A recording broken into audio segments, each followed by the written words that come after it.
8 years ago, a group of young Muslims in Calgary were invited out by a very active member of the community to engage in discussions.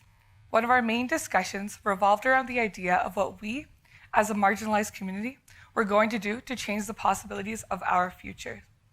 We wanted to lead towards success instead of misfortune. And it's no mystery that my specific demographic is often put into a negative light by the media. After our post-secondary education, we wanted to ensure that that despite of our religious beliefs and an incident that happened many years ago in 2001, that we'd be able to find a job. The end results of these discussions led us to create a volunteer organization called Mosaic, where we wanted to inspire the Muslim youth to give back to their communities. We also wanted them to grasp leadership, communication, and management skills that would help them in the future, all the while creating a better name for ourselves in society. This specific opportunity with Mosaic changed my life. I learned how important it was for society to perceive you in a positive way, and if not, it would limit your possibilities for the future. So I've been working with this organization since its inception, and I've seen the positive impact that we've made with every organization we've volunteered with. I wish to see Mosaic continue to grow within Calgary and one day beyond our city limits. We need to ensure that our actions here speak louder than the opposing actions overseas. And just as the philosopher John Locke believed, I believe that we're all born as blank slates. When we're born, we have no innate ideas, and all of our knowledge is learned through experience and learned through our society. Throughout my international relations degree, our professors constantly gave us ideas and concepts to think about that would help broaden our understanding of the world around us. One main concept they drilled into us was the idea that one man's terrorist is another man's freedom fighter.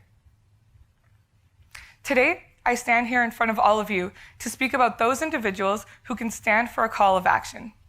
Those who see this world as a place of making a difference. I'm talking about our generation, the generation of game changers. As a Pakistani Canadian, the past 14 years have been anything but easy. The media constantly tries to explain to others who I am as an individual based on my religious beliefs. And this isn't okay. I'm often put into a group that must be feared and ostracized. But I want to do a little test right here. When I say the country Pakistan, what's the first thing that comes to your mind? You're probably going to say something scary, something along the lines of the Taliban or even patriarchy. And that right there, that's the problem. You never hear about the other side of the story. You never hear about the beautiful stories and beautiful things that lay in my home country.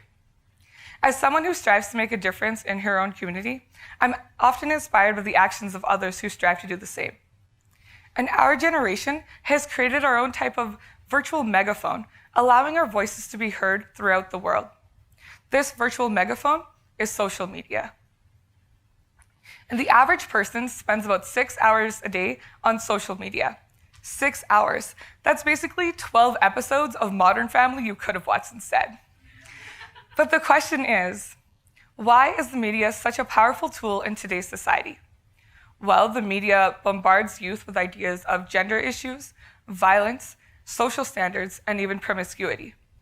And all of us here have created our own type of social identity online, who we are online. And we all have the power to stand up for a cause via social media, whether it's through a tweet, an Instagram post, or the forever infamous Facebook rant. A highly influential individual in social media these days is none other than Brandon Stanton. He's the creator of the Humans of New York archive. At 31 years old, he has over 15 million followers on Facebook.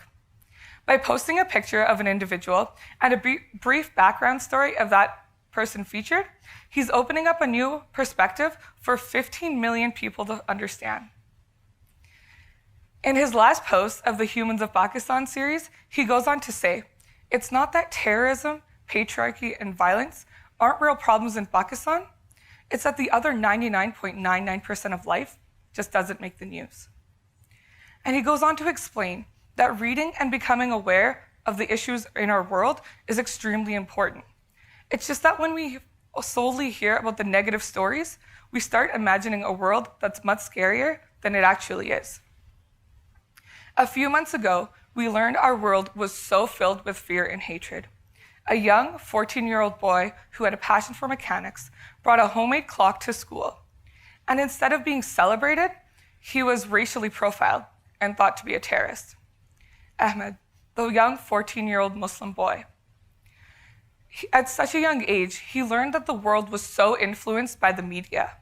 He learned that whatever he goes forward to accomplish, he'll always be limited by his identity. Well, the story was told by the news, and millions of people spoke out via social media.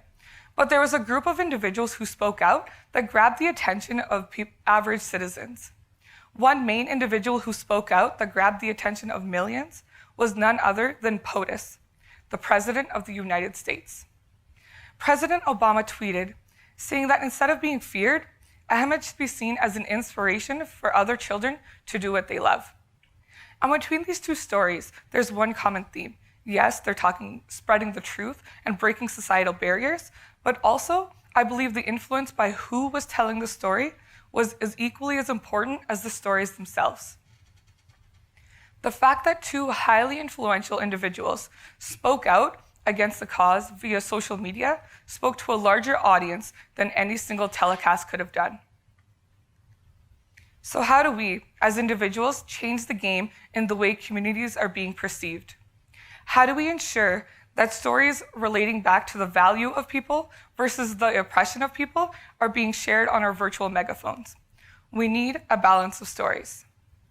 Around our world, there's many individuals who are doing just this, trying to change the way their communities are being perceived. One main individual who's doing this is Ashley Collingbould-Burnham, the world's first Aboriginal Canadian to win the title of Mrs. Universe. She's using this power outlet as a means to create real change in society. One of her first acts as Mrs. Universe was to go on social media and to encourage Aboriginal youth to go out and vote in the past federal election. Instead of spreading ideas about fashion trends, she's speaking about Aboriginal issues. She is a game changer. The fact that Ashley is the one sharing stories of her people, she's giving these stories a soul. And another example of a game changer is none other than the mayor of Shondaland, Shonda Rhimes. She brought us shows such as Grey's Anatomy, Scandal, and How to Get Away with Murder. And in all of her shows, she has one common theme. She's defying differences. She tries to show individuals who are different in the way they act, in their beliefs, and the way they're being perceived. And I'd like to leave you with a quote by Shonda Rhimes from the Human Rights Campaign Gala, speaking of how the narrative behind the idea of diversity needs to be changed and how she's trying to do so. She goes on to say, diversity, as if there's something unusual about telling stories involving women, people of color, and LGBTQ characters on TV. I have a different word, normalizing.